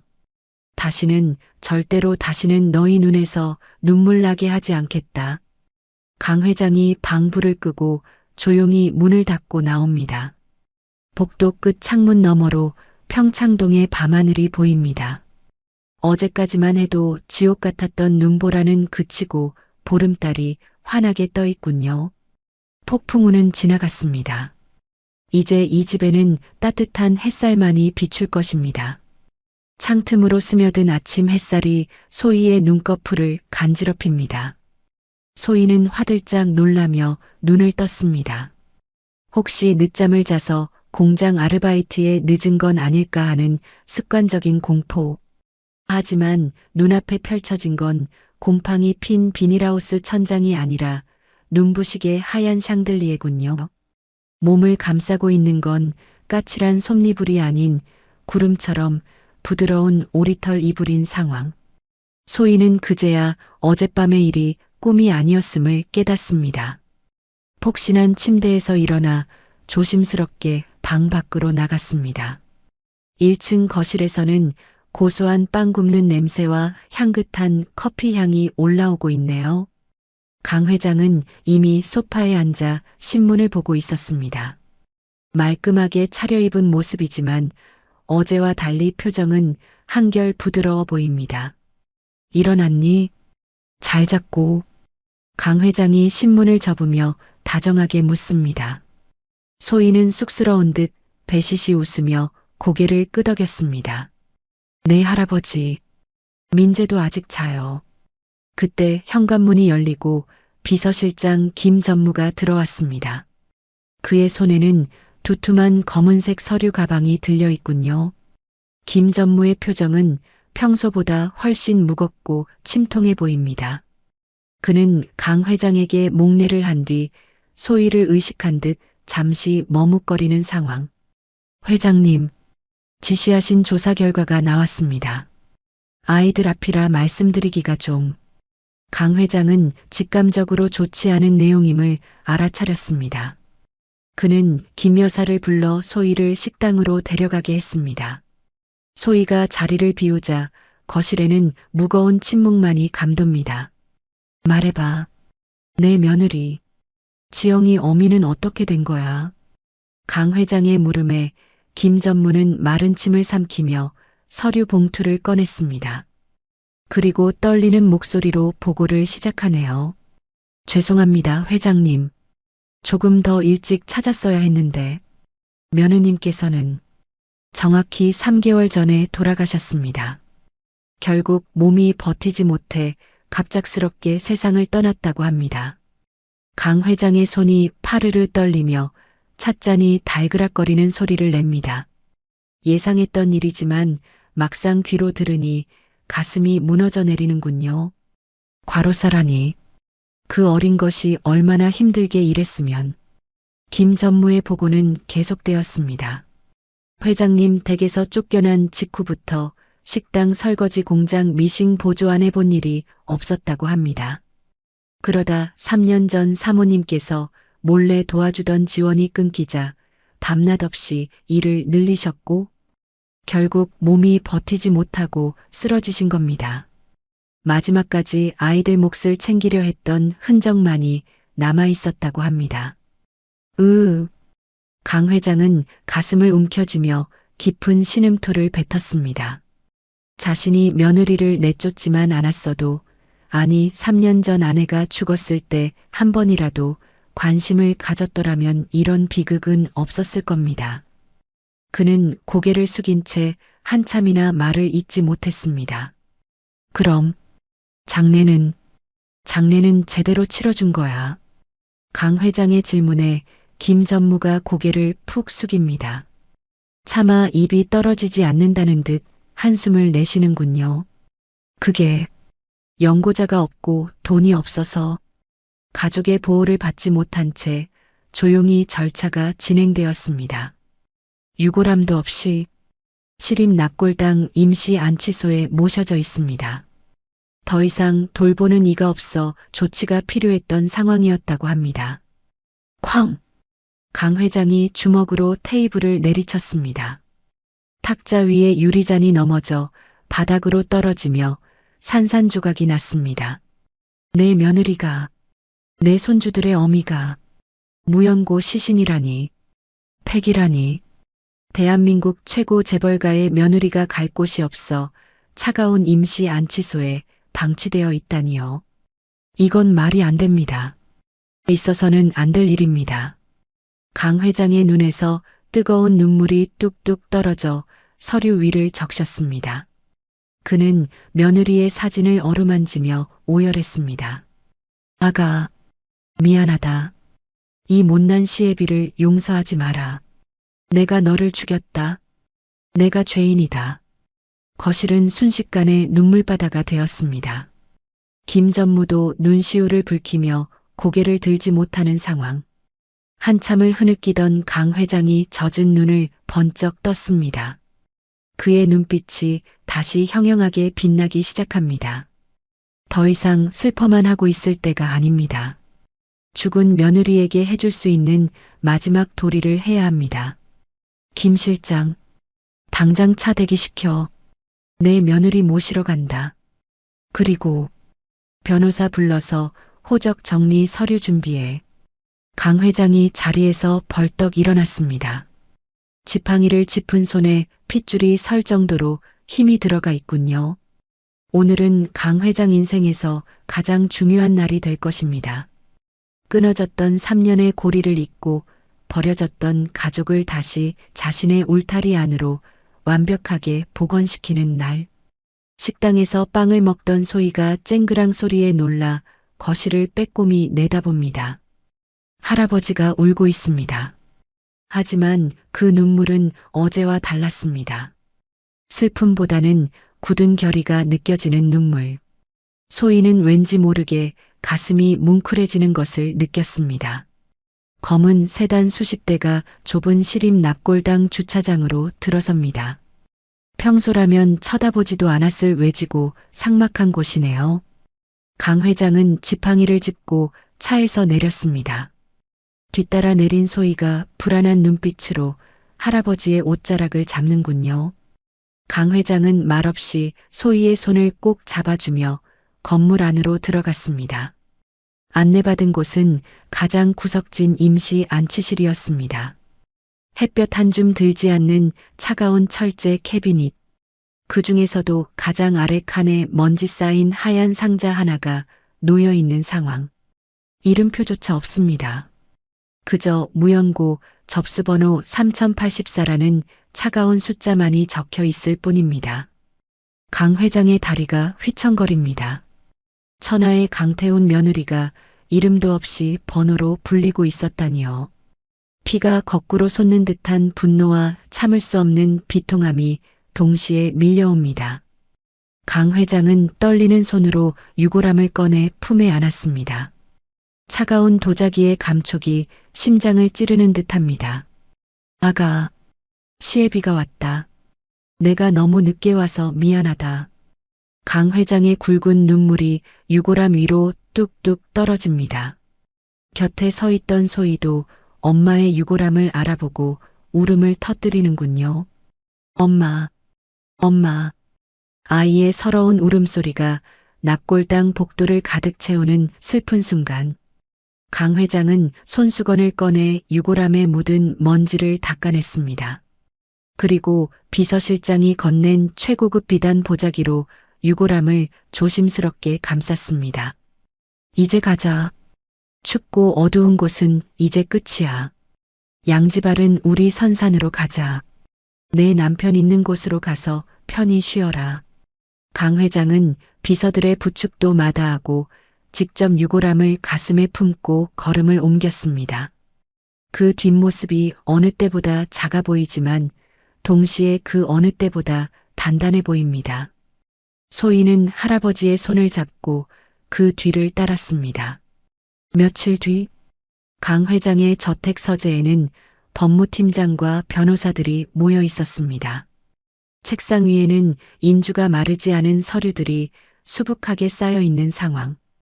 강 회장은 마지막 서류에 도장을 꾹 눌러 찍었습니다. 이걸로 정리는 다 끝난 건가? 네, 회장님. 오늘부로 강소희, 강민재 두 분은 회장님의 직계 비속으로 호적 입적이 완료되었습니다. 또한 며느님 강지영님의 복권 절차도 마무리되어 가문의 정식 구성원으로 기록되었습니다. 변호사의 보고에 강 회장은 깊은 숨을 내쉬었습니다. 3년 넘게 비워져 있던 가족관계 증명서의 빈칸이 드디어 채워졌습니다. 이제 소희와 민재는 그 누구도 건드릴 수 없는 K그룹의 정당한 상속자가 된 것입니다. 법적으로도 사회적으로도 완벽한 강 회장의 가족이 된 것이지요. 강 회장은 창가로 다가가 정원을 내려다보았습니다. 정원에서는 소희가 민재를 유모차에 태우고 산책을 하고 있군요. 아이들의 웃음소리가 창문을 넘어 서재까지 들려옵니다. 3년 전 아내의 웃음소리가 끊긴 이후 처음으로 이 집에 생기가 돕니다. 여보, 보고 있소? 당신이 지킨 아이들 내가 목숨 걸고 지킬게. 그러니 거기서 며느리랑 편히 쉬어. 강 회장의 입가에 옅은 미소가 번집니다. 끊어졌던 3년의 고리는 다시 이어졌습니다. 이제 남은 건 이 아이들이 구김살 없이 자랄 수 있도록 든든한 울타리가 되어주는 일뿐이네요. 강 회장은 지팡이를 고쳐 잡으며 굳게 다짐했습니다. 다시는 내 가족을 외롭게 하지 않으리라. 평창동 저택의 아침이 밝았습니다. 넓은 다이닝 룸에는 여느 때와 달리 구수한 냄새가 가득 차 있군요. 평소라면 서양식 브런치나 고급 한정식이 올라왔겠지만 오늘 식탁의 풍경은 조금 다릅니다. 투박한 뚝배기에서 보글보글 끓고 있는 김치찌개, 그리고 노릇하게 구워진 계란말이와 조미 김. 화려하진 않지만 소박하고 정겨운 밥상입니다. 강 회장은 식탁 끝에 앉아 뚫어지게 찌개를 바라보고 있습니다. 그의 옆에는 며칠 전 비닐하우스에서 주워온 낡은 수첩, 손녀일기가 펼쳐져 있는 상황. 거기에는 아내가 생전에 남긴 레시피가 적혀 있었지요. 우리 손녀는 돼지고기를 숭덩숭덩 썰어 넣은 김치찌개를 제일 좋아한다. 파는 많이 넣지 말 것. 강 회장은 아내의 글씨를 따라 새벽부터 주방 참모에게 신신당부하여 끓여낸 찌개입니다. 할아버지 안녕히 주무셨어요. 2층에서 소희가 내려옵니다. 며칠 사이 얼굴에 살이 조금 오르고 혈색이 좋아졌네요. 하지만 여전히 이 큰 집과 풍성한 식탁이 낯선지 쭈뼛거리며 의자에 앉습니다. 강 회장은 돋보기를 벗어 내려놓고 인자한 미소로 맞이합니다. 그래, 잘 잤느냐? 어서 앉거라. 배고플 텐데. 김 여사가 갓 지은 하얀 쌀밥을 소희 앞에 놓아줍니다. 김이 모락모락 나는 밥공기 옆으로 붉은 빛깔의 김치찌개 뚝배기가 놓이는군요. 소희는 숟가락을 들고 잠시 코를 킁킁거립니다. 어딘가 아주 익숙하고 그리운 냄새가 콧속을 파고듭니다. 소희가 조심스럽게 국물을 한 숟갈 떠서 입으로 가져갔습니다. 후루룩. 뜨거운 국물이 목을 타고 넘어가자 소희의 눈이 동그랗게 커집니다. 숟가락을 쥔 손이 공중에서 딱 멈추는 상황.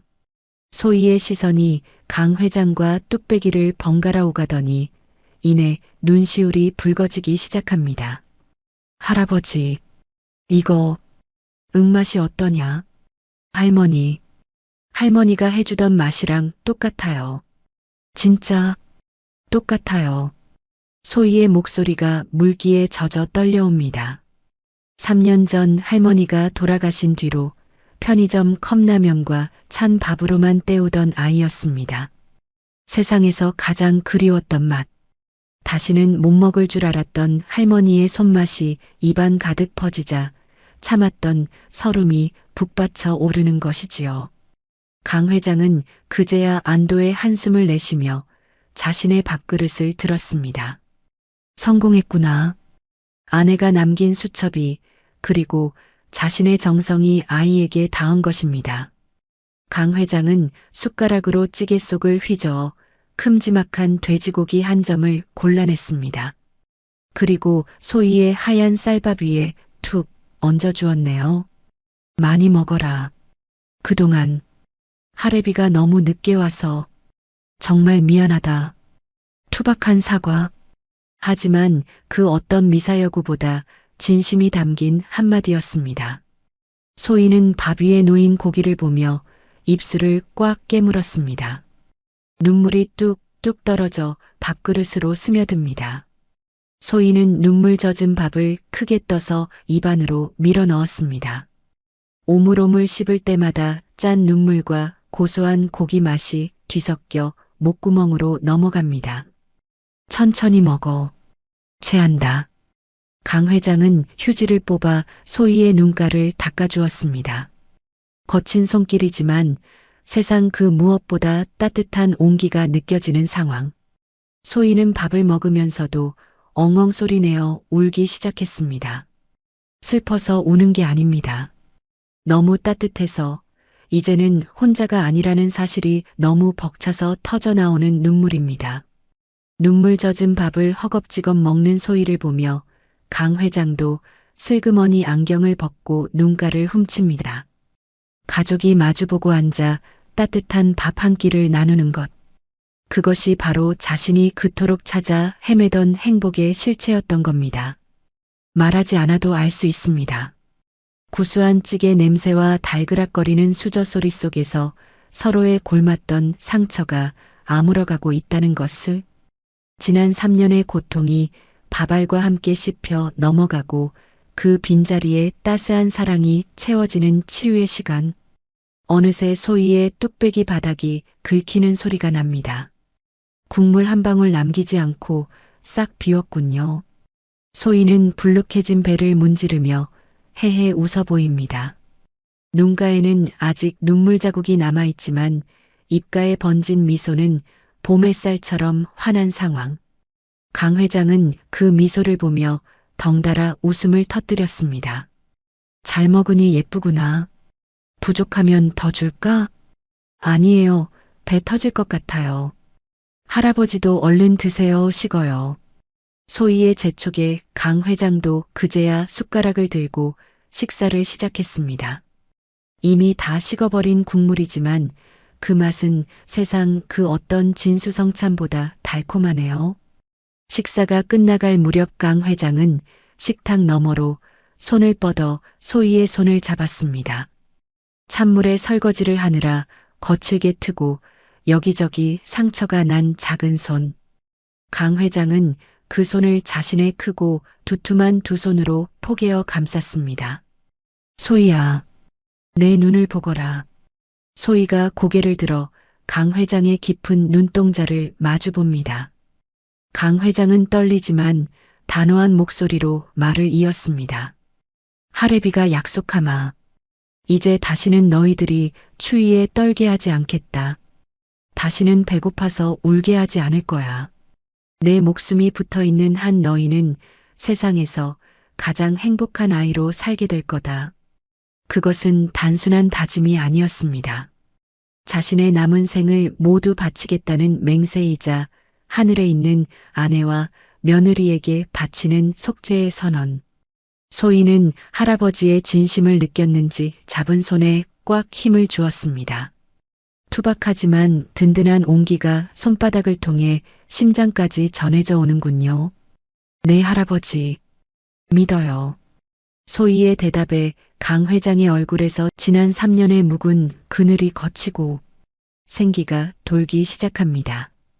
마치 죽어가던 고목에 새순이 돋아나듯 회장의 눈빛에 다시금 삶의 의지가 타오르는 상황.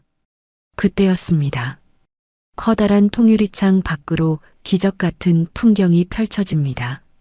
며칠 내내 세상을 집어삼킬 듯 몰아치던 눈보라가 거짓말처럼 그쳤습니다. 두꺼운 먹구름이 걷히고 파란 하늘이 열리네요. 그리고 그 구름 사이로 황금빛 아침 햇살이 쏟아져 들어와 식탁을 비춥니다. 반짝이는 햇살 아래 마주 잡은 두 손과 평온하게 잠든 민재 그리고 웃고 있는 두 사람. 마침내 겨울이 끝났습니다. 이 혹독하고 길었던 추위가 끝나고 이 가정에도 따뜻한 봄이 찾아온 것입니다. 세 사람이 밥상에 둘러앉은 그 모습. 그것은 찢어지고 얼룩졌던 그림이 다시 맞춰진 세상에서 가장 아름다운 완성된 가족 사진이었습니다. 시간은 화살처럼 빠르게 흘러 어느덧 계절이 두 번이나 바뀌었습니다.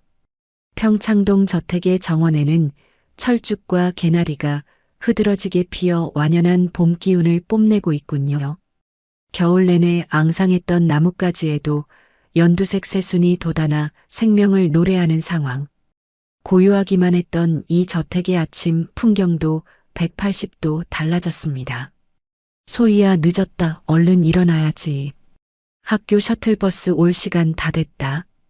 2층 복도를 울리는 우렁찬 목소리의 주인공. 바로 강 회장입니다. 그는 더 이상 지팡이에 의지하는 힘없는 노인이 아닙니다.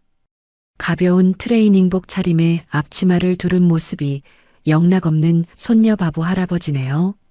지난 3년간 그를 괴롭혔던 우울증과 무기력증은 아이들의 웃음소리와 함께 깨끗이 사라져버렸습니다.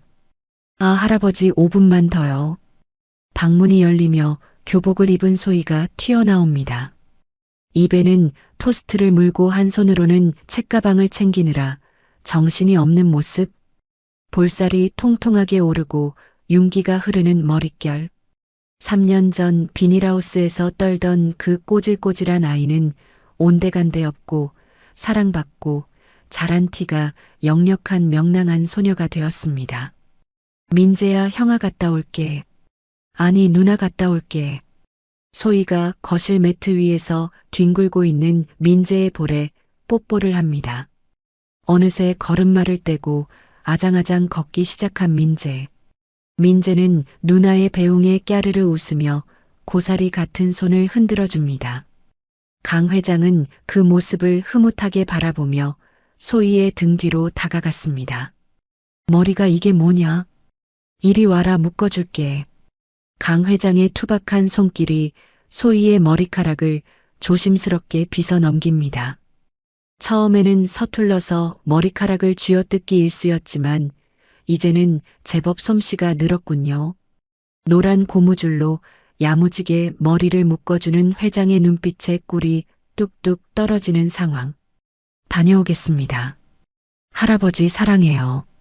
소희가 강 회장을 와락 껴안고는 현관을 향해 달려나갑니다. 사랑해요. 그 한마디가 강 회장의 가슴에 따뜻한 파문을 일으킵니다. 평생 직원들에게 회장님 소리만 듣고 살았던 그에게 할아버지라는 호칭은 세상 그 어떤 직함보다 자랑스러운 이름이 되었습니다. 소희를 태운 노란 스쿨버스가 언덕 아래로 사라질 때까지 강 회장은 대문 앞을 지켰습니다. 따스한 봄바람이 불어와 그의 백발을 부드럽게 흩트려 놓습니다. 강 회장은 깊은 숨을 들이쉬었습니다. 폐부 깊숙이 스며드는 공기조차 달콤하게 느껴지네요. 그때 뒤에서 비서실장 김 전무가 다가와 정중히 고개를 숙입니다. 회장님, 오늘 이사회 일정이 있습니다. 차량 대기시켜 두었습니다. 강 회장은 시계를 확인하고 고개를 끄덕였습니다. 그래, 가야지. 우리 손주들 맛있는 거 사주려면 할애비가 또 열심히 돈 벌어야 하지 않겠나? 강 회장의 농담에 김 전무가 파한대소를 터뜨립니다. 회장님 얼굴에 다시 웃음꽃이 피다니 모시는 사람으로서 이보다 더 기쁜 일은 없을 겁니다. 강 회장은 정원 한 구석에 심어둔 작은 묘목으로 다가갔습니다. 3년 전 며느리가 좋아했다던 라일락 나무를 새로 심은 것입니다. 보라색 꽃망울이 막 터지려 하고 있군요. 여보, 며느리야. 잘들 보고 있지. 우리 소희 학교 잘 갔어. 민재도 이제 걷고. 걱정 말고 푹 쉬어. 강 회장은 나무를 어루만지며 나직이 속삭였습니다. 슬픔은 추억이 되었고 고통은 성장의 걸음이 되었습니다. 이제 이 집에는 어둠이 깃들 틈이 없습니다. 강 회장은 대기하고 있던 검은 세단에 오르려다 잠시 멈춰 섰습니다. 그리고 몸을 돌려 자신이 평생을 바쳐 일궈온 저택을 올려다보았네요. 예전에는 그저 차갑고 위압적인 성처럼 느껴졌던 곳입니다. 아무리 보일러를 떼도 냉기가 돌았고 수많은 방은 정막으로 가득 차 있었지요. 하지만 지금은 다릅니다. 창문마다 따스한 햇살이 비치고 아이들의 온기가 구석구석 배어있는 진짜 집이 되었습니다. 참 멀리도 돌아왔구나. 강 회장은 씁쓸하면서도 후련한 미소를 지었습니다. 회장님 출발하시겠습니까? 김 전무의 물음에 강 회장은 고개를 끄덕이며 차에 올랐습니다. 차가 부드럽게 움직이며 저택을 빠져나갑니다. 차창 밖으로 스쳐 지나가는 평창동의 풍경이 유난히 아름답게 느껴지는 상황. 강 회장은 품속에서 낡은 수첩 하나를 꺼냈습니다. 너덜너덜해진 아내의 육아일기, 그리고 그 사이에 끼워져 있는 며느리의 빛바랜 사진 한 장. 이제 걱정 말아요. 당신들이 목숨 걸고 지킨 씨앗 내가 거목으로 키워낼 테니 내 남은 생은 오롯이 저 아이들의 거름이 되는데 쓰겠소. 강 회장은 수첩을 소중히 가슴에 품고 눈을 감았습니다. 그의 얼굴에는 더 이상 지난날의 회한이나 고통이 남아있지 않습니다. 오직 평온함과 감사가 깃들어 있을 뿐이군요. 어디선가 불어온 봄바람이 차창 틈으로 들어와 강 회장의 뺨을 스칩니다. 바람결에 실려온 짙은 라일락 향기. 마치 먼저 떠난 아내와 며느리가 그에게 보내는 향기로운 응원 같습니다. 겨울은 길고 혹독했지만 반드시 봄은 옵니다. 3년이라는 긴 어둠의 터널을 지나 강 회장의 가족은 마침내 눈부신 빛의 세상으로 나왔습니다. 서로의 손을 놓지 않는 한 그들의 봄날은 영원히 계속될 것입니다. 비닐하우스의 찬 바닥에서 피어난 기적 같은 사랑 이야기. 반찬통과 낡은 수첩이 이어준 위대한 가족의 탄생은 여기서 막을 내립니다. 여러분, 오늘의 이야기 어떠셨나요? 차가운 비닐하우스에서 피어난 따뜻한 가족의 가슴이 뭉클해지는 시간이었습니다. 지금 여러분 곁에도 무심코 지나치고 있는 소중한 가족이 있지는 않으신가요?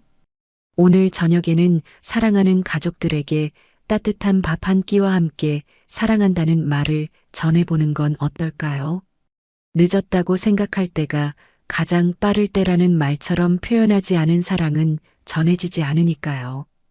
오늘 이야기가 감동적이셨다면 구독과 좋아요, 그리고 알림 설정까지 꼭 부탁드립니다. 여러분의 작은 관심이 더 따뜻하고 재미있는 이야기를 만드는 큰 힘이 됩니다. 저는 다음에도 가슴 울리는 감동적인 사연으로 다시 찾아오겠습니다.